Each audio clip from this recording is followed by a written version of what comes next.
Welcome to super classes. Myself Kunal Pratap Singh. Last video में हमने कुषाण वंश तक खत्म किए थे, राजवंश। ठीक है, राजवंश की ट्रिक आपने पीछे देखी ली होगी लास्ट वीडियो में।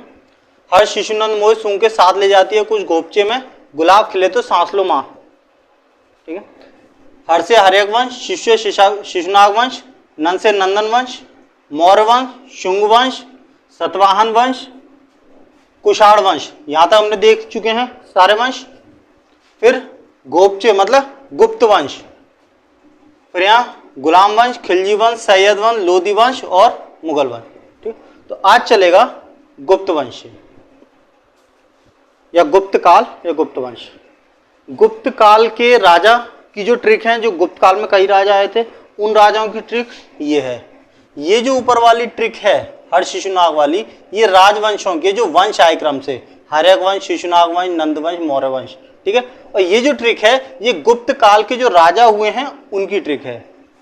ठीक, अब राजा तो अभी आ नहीं पाए इसमें, क्योंकि गुप्त काल की अपनी ही इतनी सारी विशेषताएं हैं।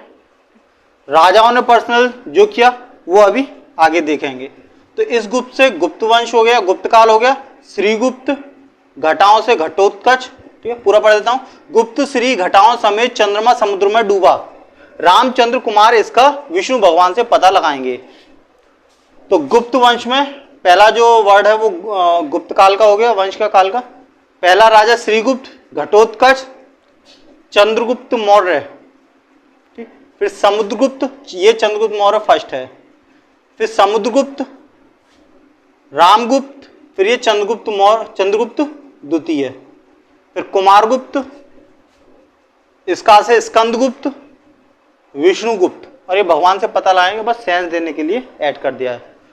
तो गुप्त वंश में श्रीगुप्त, घटोत्कच, चंद्रगुप्त फर्स्ट, समुद्रगुप्त, रामगुप्त, चंद्रगुप्त द्वितीय, कुमारगुप्त, स्कंदगुप्त और विष्णुगुप्त।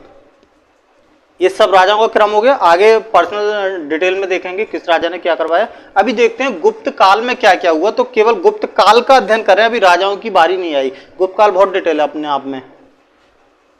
तो गुप्त जो थे पहले कुषाणों के सामंत थे, कुषाणों के अंडर में रहते थे, उनके सामंत थे। बाद में उन्होंने उन्नति की और धीरे धीरे बगावत करके खुद से अपना एक वंश तैयार कर लिया। अजंता की गुफाएं इन्होंने ही बनाई हैं। अजंता, एलोरा, एलिफेंटा, तीनों गुफाएं कहाँ हैं, कितनी कितनी उसमें गुफाएं, उनके क्रम के, हिंदू धर्म की कितनी गुफाएं, बौद्ध धर्म की, इस तरह से, और जैन की कितनी है, वो हम पर्टिकुलर बाद में जब आएंगी ऐतिहासिक चीजें उनमें पढ़ेंगे। वैष्णव धर्म इन्होंने अपनाया हुआ था। राष्ट्रीय भाषा इनकी संस्कृत थी। मंदिरों का पतन हुआ था क्योंकि यहाँ कुछ साइंटिस्ट, ये लोग साइंटिफिकली ज्यादा अवेयर थे, साइंटिस्टों को ज्यादा तवज्जो देते थे, तो इसलिए थोड़ा मंदिरों का पतन देखने को मिला है इस टाइम में। राजधानी इनकी पाटलिपुत्र ही है। पीछे हमने राजधानी याद की थी थोड़ा ट्रिक से, तो ये राजधानी इनकी पाटलिपुत्र है। अब दशावतार मंदिर जो है यूपी के देवगौड़ा में, इसको हम पर्सनल नेक्स्ट वीडियो में भी करेंगे, जहां मंदिर ही मंदिर पूरा पढ़ेंगे कि मंदिर कौन सा मंदिर किस राजा ने बनवाया और कहाँ स्थित है। इसके ऊपर क्वेश्चन आता है जरूर हर पेपर में। अभी भी लगभग 12 से 15 क्वेश्चन इसी के ऊपर देखे गए हैं अभी जो पेपर चल रहे हैं 2023 में। तो दशावतार जो मंदिर है वो देवगौड़ा में है और वो यूपी में स्थित है। भारतीय इतिहास का स्वर्ण युग बोला जाता है गुप्त काल के लिए, क्योंकि इतिहास में इतनी सारी खोज हुई है कि विदेशी जो साइंटिस्ट हैं वो भी उनके आगे फीके हैं। उनका भी आगे देखते हैं। जैसे विष्णु शर्मा ने पंचतंत्र लिखी। अब पंचतंत्र मुझे नहीं लगता आप लोगों ने पढ़ी होगी, हम लोगों ने नहीं पढ़ी ना, हम लोग घर में किसी के घर में आसानी से मिल पाती है पंचतंत्र, जबकि ये विश्व में बाइबल के बाद में दूसरा सर्वाधिक प्रचलित ग्रंथ है। अब बाइबल तो होगा क्योंकि हर जितने भी अंग्रेज हैं मोस्टली अंग्रेजों के देश हैं और उनमें भी वो लोग ईसाई धर्म अपनाते हैं, तो बाइबल तो पढ़ेंगे ही। उसके बाद में हिंदुओं का ये पंचतंत्र दूसरा सर्वाधिक प्रचलित ग्रंथ है, और हम लोगों ने खुद पंचतंत्र नहीं पढ़ी। पंचतंत्र में कहानियां हैं जो नोवेल स्टोरीज होती हैं, तो वो विष्णु शर्मा ने लिखी। तो कभी टाइम मिले तो हमें भी इस तरह की जो वर्ल्ड फेमस है, दुनिया पढ़ रही है, हमें भी पढ़ना चाहिए अगर टाइम मिलता है तो देख लेना कभी पंचतंत्र। उसके बाद में आर्यभट्ट, इन्होंने आर्यभट्टियम बुक लिखी और सूर्य सिद्धांत लिखा। तो जो सूर्य से सिद्धांत, जाहिर सी बात है नक्षत्र वैज्ञानिक तो होंगे जो तारों का ग्रहों का अध्ययन करते हैं। इन्होंने बताया था कि पृथ्वी अपनी धुरी पर घूमती है, इतनी इंपॉर्टेंट बात बताई और इसका कोई जिक्र नहीं है। चंद्र ग्रहण और सूर्य ग्रहण के वास्तविक कारण बताए। ये नहीं है कि उल्टा सीधा कुछ बता दिया कि ब्रह्मा नाराज हो गए तो ये चंद्र ग्रहण पड़ा, ऐसा कुछ नहीं। वास्तविक कारण बताया था चंद्र ग्रहण सूर्य ग्रहण का, और ये चीज हम लोग तक नहीं जानते, और हम लोग विदेशी के जानते हैं कि हाँ मैंडलीव की सारणी होगी उसको, और न्यूटन ने कौन सा नियम दिया उनके याद करते हैं। अपने देश का रत्ती भर भी हमें याद नहीं रहता। इतनी इंपॉर्टेंट चीज इन्होंने खोद दी, जब उस टाइम अनुमान लगाना मुश्किल होता है कि हाँ पृथ्वी भी खुद घूम रही है, हम तो स्थिर जमीन को देख रहे हैं, स्थिर है, हम भी स्थिर हैं। उन्होंने वहीं बैठे बैठे बता दिया कि हाँ पृथ्वी अपनी अक्ष पर ये खुद घूम रही है। उसके बाद में कालिदास आए थे, उन्होंने अभिज्ञान शाकुंतलम, ये बहुत इंपॉर्टेंट क्वेश्चन है, ठीक है। अभिज्ञान शाकुंतलम बुक लिखी थी जिसमें दुष्यंत और शकुंतला की प्रेम कहानी के बारे में बताया गया है। शूद्रक हुए थे, उन्होंने मृच्छकटिकम लिखी थी, ठीक। माटी का खिलौना गाड़ी, ठीक है। इसमें गरीब ब्राह्मण और वैश्या का प्रेम के ऊपर ये कहानी बनी हुई है एक, तो शूद्रक थे उन्होंने भी, और भी हैं। तो हम जहां राइटर और जो उनके बुकें हैं उनकी भी अपनी पर्टिकुलर वीडियो आएंगी, धीरे धीरे सारी वीडियो आएंगी। मैं जो भी बोल रहा हूँ ऐसा नहीं कि हवा में अभी से बचने के लिए मैं ऐसे हवा में बोल देता हूँ कि हाँ बाद में किसने देखा, ये सारे मेरे नोट्सों में हैं। जब मैंने तैयारी की तो मैंने जो भी देखा कि हाँ ये चीज़ है, तो उनका स्पेशल अलग अलग वो मैंने नोट्स बनाए हुए हैं जिसमें राइटर और कौन सी बुक लिखी, और बहुत इंपॉर्टेंट बुक हैं और वो हमेशा फंसती हैं नोट्सों में से। वराहमिहिर देख लेते हैं। बृहद संहिता लिखा था जिसमें नक्षत्र, भौतिक, भूगोल और वनस्पति और प्राकृतिक इतिहास है। अभी हम देखते हैं अभी के साइंटिस्ट कैसे होते हैं, भूगोल का है तो केवल भूगोल का ही होगा, बॉटनी का है तो बॉटनी का होगा, इतिहास का तो इतिहास का। पर उस टाइम में किस अजब टाइप के प्राणी थे, एक ही आदमी को नक्षत्र का भी ज्ञान है, भौतिक भूगोल का भी ज्ञान है, वनस्पति का भी है और इतिहास का भी। और हम लोग अभी जब पीएचडी करते हैं एक एक के ही वो बन पाते हैं, पीएचडी करने वाले एक सब्जेक्ट पढ़ता है और उसमें ही वो साइंटिस्ट नहीं बन पाता नॉर्मल, और लोग इतनी चीज़ों का ज्ञान लेके बैठे हुए हैं। पंच सिद्धांत लिखी थी, वृहत जात और लघु जात भी लिखी थी। तो पंच सिद्धांत थोड़ा ध्यान रखना, और वृहत संहिता ये इंपॉर्टेंट है, वृहत संहिता और पंच सिद्धांत। और वृहत संहिता में क्या है, नक्षत्र, भूगोल, वनस्पति और इतिहास, प्राकृतिक का इतिहास। ब्रह्मगुप्त ये महान नक्षत्र वैज्ञानिक थे, नक्षत्र जो तारों ग्रहों का अध्ययन करे, और गणितज्ञ भी थे। हर आदमी कई कई स्पेशलिटीज में दिखाई दे रहा है, गणितज्ञ भी और नक्षत्र वैज्ञानिक भी, अभी ऐसा देखने को नहीं मिलता। न्यूटन के नियम की परिकल्पना की। न्यूटन का नियम बच्चे को पता है कि न्यूटन ने 3 नियम दिए, क्रिया प्रतिक्रिया तो हर बच्चे को पता है। न्यूटन ने बोला था कि सेब जमीन पे गिरा, पूरी स्टोरी पता है। पर ब्रह्मगुप्त जो हमारे देश का है, उन्होंने बोला था कि हर वस्तु पृथ्वी पर गिरती है। ऐसा तो न्यूटन ने भी बोला था सेब के बारे में, क्योंकि ये पृथ्वी की स्वाभाविक प्रकृति है। उन्होंने भी बोला था कि पृथ्वी में अपना एक गुण होता है जिसकी वजह से वो वस्तु को अपनी ओर आकर्षित करती है। तो इन्होंने भी तो बोला कि स्वाभाविक प्रकृति है, इसको प्रमोट क्यों नहीं करते। पर हाँ, शुक्रिया है कि अभी जैसे नरेंद्र मोदी हैं, कल वो हुआ था विश्व योग दिवस मनाया गया था न्यूयॉर्क में, यूएन की बिल्डिंग में। तो उन्होंने बोला था कि हाँ योग भारत से आया है, और मैंने अभी पिछली वीडियो में ही आपको बताया था कि पतंजलि ने योग की स्थापना की थी। तो वो कम से कम चलो किसी योग की तो फैला रहे हैं कि हाँ योग भारत से आया। इन चीज़ों को भी हमें प्रमोट करना चाहिए कि न्यूटन का नियम जो दिया उससे काफ़ी साल पहले खुद इंडियन जो साइंटिस्ट थे ब्रह्मगुप्त नक्षत्र वैज्ञानिक, उन्होंने बोला था कि हाँ पृथ्वी में एक प्रकृति होती है। वो नाम ही तो चेंज करते कि गुप्त बल बोलते हैं, वो तो उन्होंने नाम दे दिया।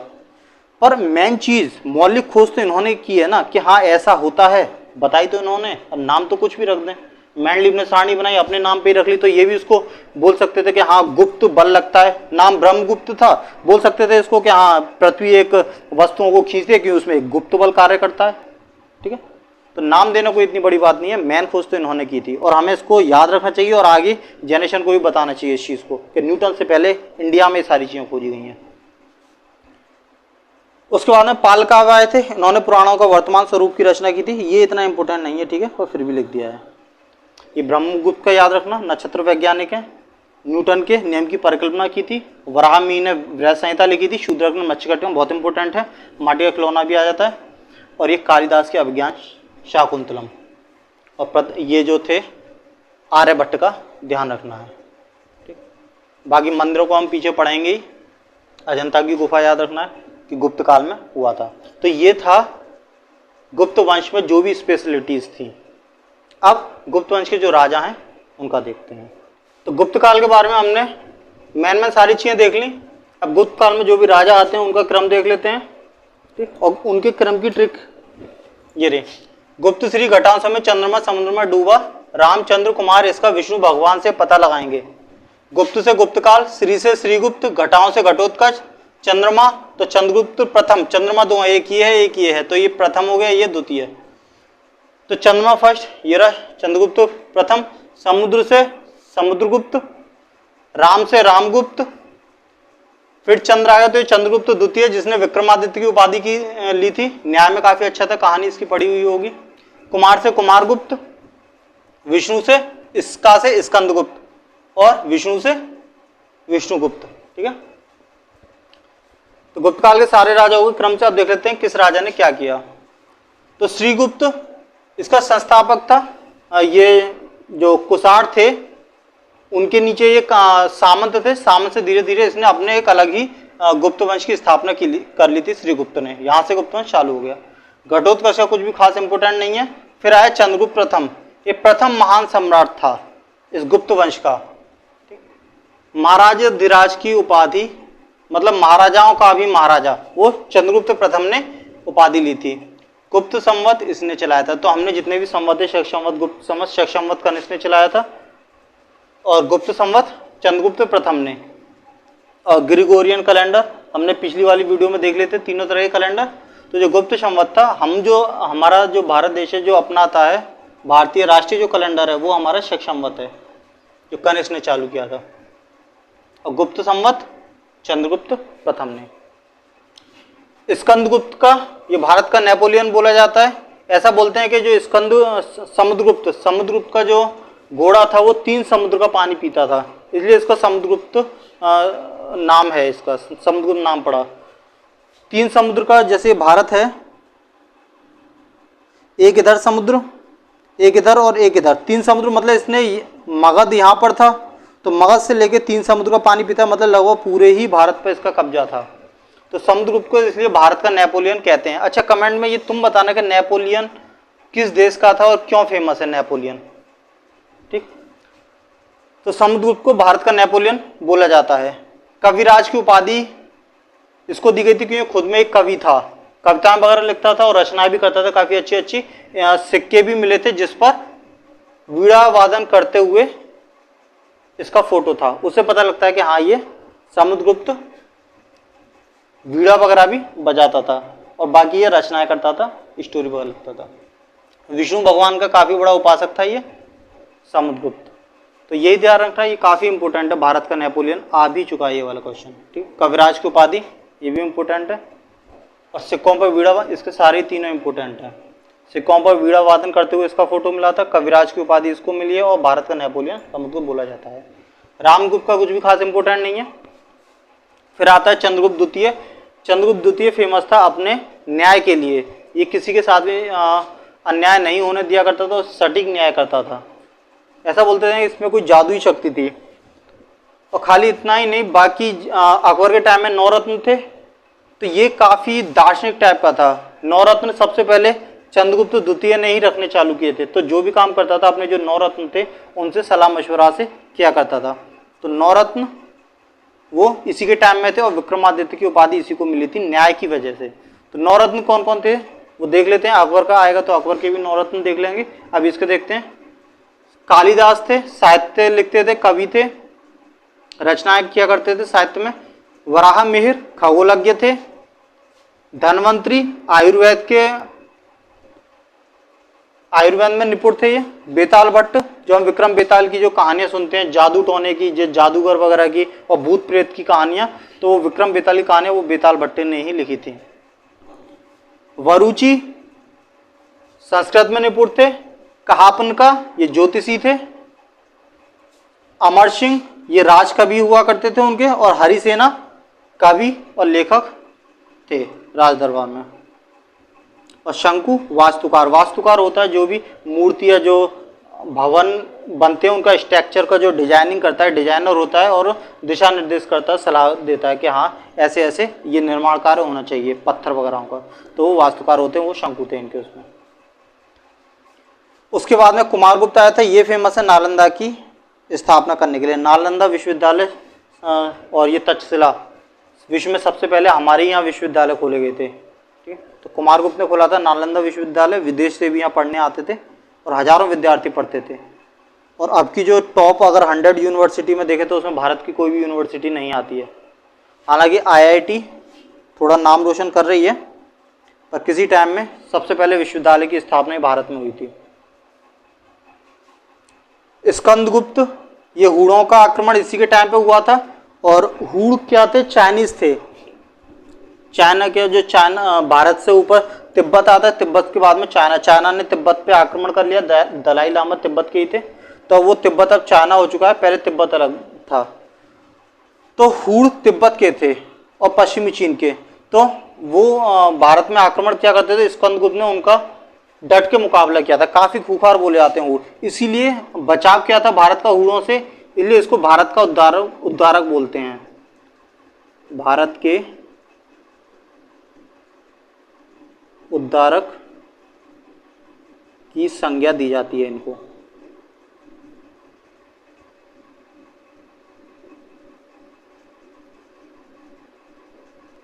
क्योंकि इन्होंने हूणों के आक्रमण से हम भारत को बचाया था उस टाइम। बाकी विष्णुगुप्त है, ये अंतिम शासक हैं, ठीक। इनके बारे में और कुछ स्पेशल नहीं है। तो गुप्त काल पूरा कंप्लीट हुआ। इसमें जो जो भी इंपोर्टेंट था वो मैंने सारा बता दिया। राजाओं का क्रम वो स्ट्रिक से याद हो जाएगा, किस राजा ने क्या क्या किया। चंद्रगुप्त प्रथम, समुद्रगुप्त, चंद्रगुप्त द्वितीय, कुमारगुप्त यूनिवर्सिटी के लिए, और हूणों के आक्रमण के लिए स्कंदगुप्त, यही फेमस है। विष्णुगुप्त, रामदूत, घटोत्कच इनके बारे में कुछ नहीं आता, ठीक है। जितने भी पेपर हैं देख लेना, 3-4 साल के, इनके बारे में कुछ नहीं पूछा होगा। बाकी इनके भर भर के क्वेश्चन आते हैं समुद्रगुप्त के बारे में, और ये नालंदा विश्वविद्यालय और विक्रमादित्य नवरत्न के बारे में, ठीक है। गुप्तकाल आपका कंप्लीट हो गया। नेक्स्ट वंश देखते हैं, अब आएगा नंबर गुलाम वंश, ठीक है। गुलाम वंश, फिर खिलजी वंश, सैयद वंश, लोधी वंश और मुगल वंश। नेक्स्ट वीडियो में इनको देखते हैं। धन्यवाद।